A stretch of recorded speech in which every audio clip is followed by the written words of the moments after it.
Assalamualaikum warahmatullahi wabarakatuh. Halo sahabat tani, jumpa lagi dengan saya, CPP Bertani Bahagia Channel. Apa kabarnya sahabat? Semoga sahabat semua sehat selalu, bahagia selalu, dan makin sukses ya. Amin. Sahabat, kita sebagai petani, faktor utama yang kita perlukan, yang kita butuhkan apabila kita ingin menjadi petani sukses dan hasil tanaman kita tumbuh subur dan menghasilkan hasil yang maksimal, faktor utama adalah apa sahabat? Pasti pupuk bukan? Baik itu pupuk kimia maupun pupuk kompos ataupun pupuk organik. Dan faktor kedua diantaranya adalah obat-obatan yang mengandung unsur penangkal atau penghalau bahkan membunuh dari hama dan tanaman serta virus-virus pada tanaman. Oke, pada video sebelumnya saya sudah membuat pupuk, tapi pupuk ini sifatnya pupuk organik ya sahabat. Pupuk organik yang saya buat memanfaatkan dedaunan bahkan gedebok pisang yang ada di sekitar rumah saya, baik itu dedaunan kering maupun dedaunan basah atau dedaunan hijau. Pada video sebelumnya saya sudah membuat pupuk organik cair yang berkadar unsur hara sangat tinggi berupa nitrogen atau bahasa umumnya mengandung unsur urea kalau bahasa pupuk kimia. Sekarang saya akan membuat pupuk komposnya sahabat. Dalam membuat pupuk kompos ini saya lakukan sangat mudah sekali dan tidak ribet. Bahkan sahabat mungkin bisa mengikuti cara pembuatannya di rumah masing-masing. Bagi sahabat yang belum pernah membuat pupuk kompos ya, tapi kalau sahabat senior yang sudah biasa bercocok tanam menggunakan bahan-bahan organik, insya Allah sudah bisa membuatnya. Bahkan mungkin bisa lebih ahli dari saya. Oke, kita langsung saja untuk melakukan pembuatannya. Di sini saya dalam melakukan komposer, saya tidak menggunakan E4 atau bahan-bahan yang sifatnya membeli. Di sini saya membuat asli dari unsur alam semua. Di sini untuk bahan komposernya saya siapkan dari dedaunan trembesi yang sudah hancur dan sudah bercampur dengan tanah, bisa dilihat ini. Dan apabila kita lihat dari dekat, banyak ini unsur-unsur mikroorganismenya yang akan nanti menjadi bahan pengurai dari pupuk kompos yang akan saya buat ini. Di sini sudah saya cacah dari dedaunan daun kelor, daun gamal, daun petai atau lamtoro, dan juga daun bakla kasida. Sisa dari video sebelumnya saya membuat pupuk organik cair yang mengandung unsur urea atau nitrogen yang tinggi. Di sini di sebelah saya juga ada sahabat, ini namanya pohon bayam. Ini pohon bayam yang batang yang tinggi ya, bukan bayam cabut. Nah, di sini kebetulan ada teman saya, teman petani, tetangga bertani lah ya di kebun. Dia membongkar ini dari bayam-bayam ini, dibongkar. Saya tanya, kenapa ini dibongkar, dicabuti semua? Dibilang katanya ingin mengganti tanaman tersebut dengan tanaman lain. Oleh karenanya, saya bilang, oh ini dipakai kah? Dibilang tidak, mau dibuang saja. Oleh karenanya saya minta dan dikasihkan. Ini cukup banyak sekali ini sahabat. Oleh karenanya ini saya manfaatkan untuk tambahan jadi pupuk organik atau pupuk kompos yang mengandung unsur hara berupa nitrogen yang sangat tinggi. Walaupun ada unsur hara berupa fosfor, kalium, dan kalsium, namun tidak terlalu tinggi di dalam kandungan dedaunan hijau ini. Ayo lanjut saja, saya akan melakukan pembuatannya. Yang pertama-tama, ini akan saya cacah dulu semuanya.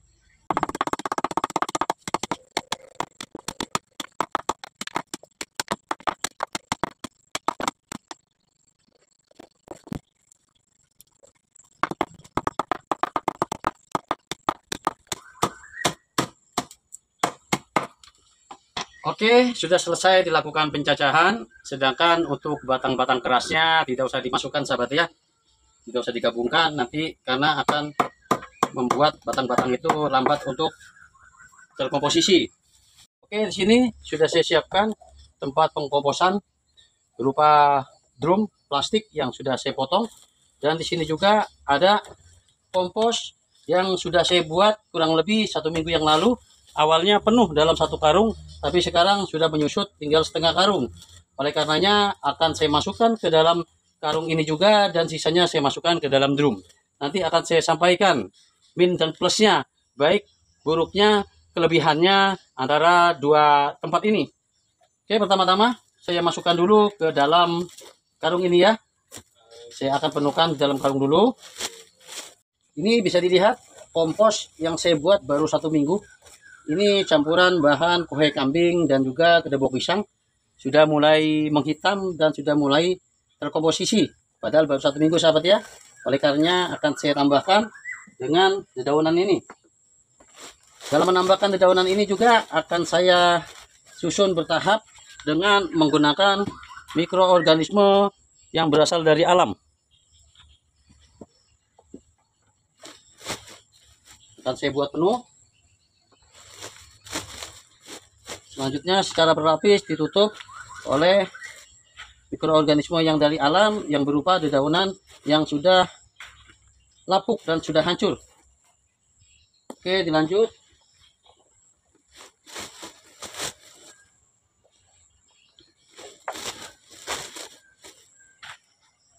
Lapisi lagi. Begitu seterusnya hingga penuh. Yang terakhir ditutup kembali dengan menggunakan tanah kompos ini.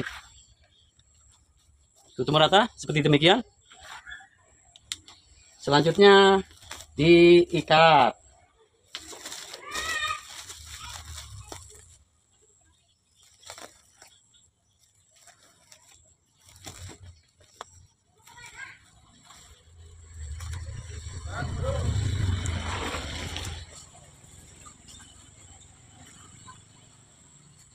Oke, selesai diikat. Sekarang kita lanjut fokus kepada posisi bak atau drum yang berwarna biru ini. Caranya pun hampir sama sahabat. Pertama-tama di bagian dasar kita lapisi dulu dengan tanah atau kompos yang berupa mikroorganisme lokal.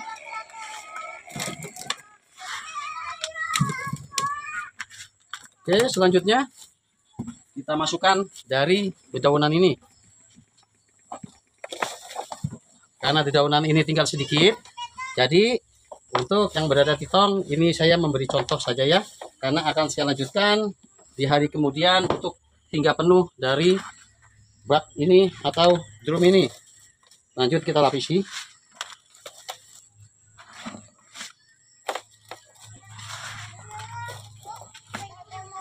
Masukkan lagi dari dedaunannya.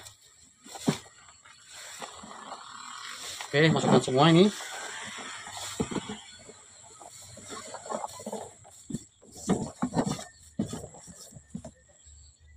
Semua dedaunan sudah masuk. Langkah selanjutnya kembali kita lapisi dengan tanah kompos.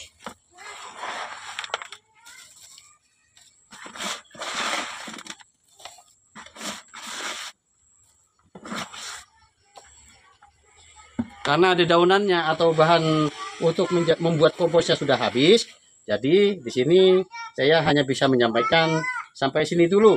Nanti akan kita lakukan secara berjenjang seperti tadi hingga penuh. Setelah penuh baru kita tutup, cukup pakai karung. Jangan kita tutup rapat sahabat ya. Agar apa? Agar supaya nanti dalam proses pengkomposan tidak bau dan juga tidak panas. Begitu.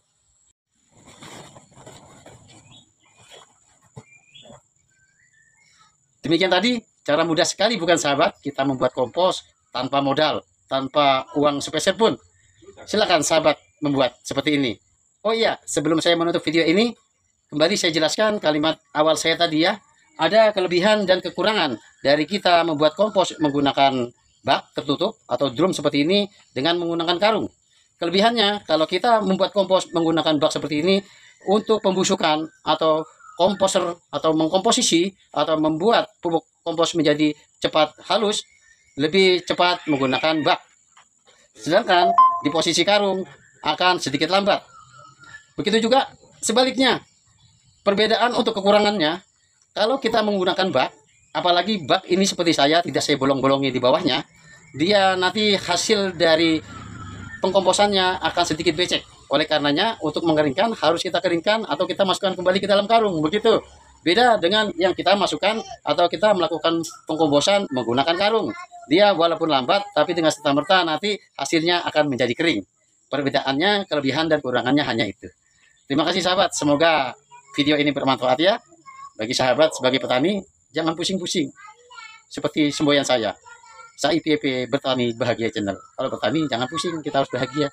Apa yang ada, yang diciptakan oleh Allah, kita manfaatkan untuk menjadi pupuk organik. Kalau kita tidak mau beli pupuk kimia. Sekian, terima kasih. Assalamualaikum warahmatullahi wabarakatuh.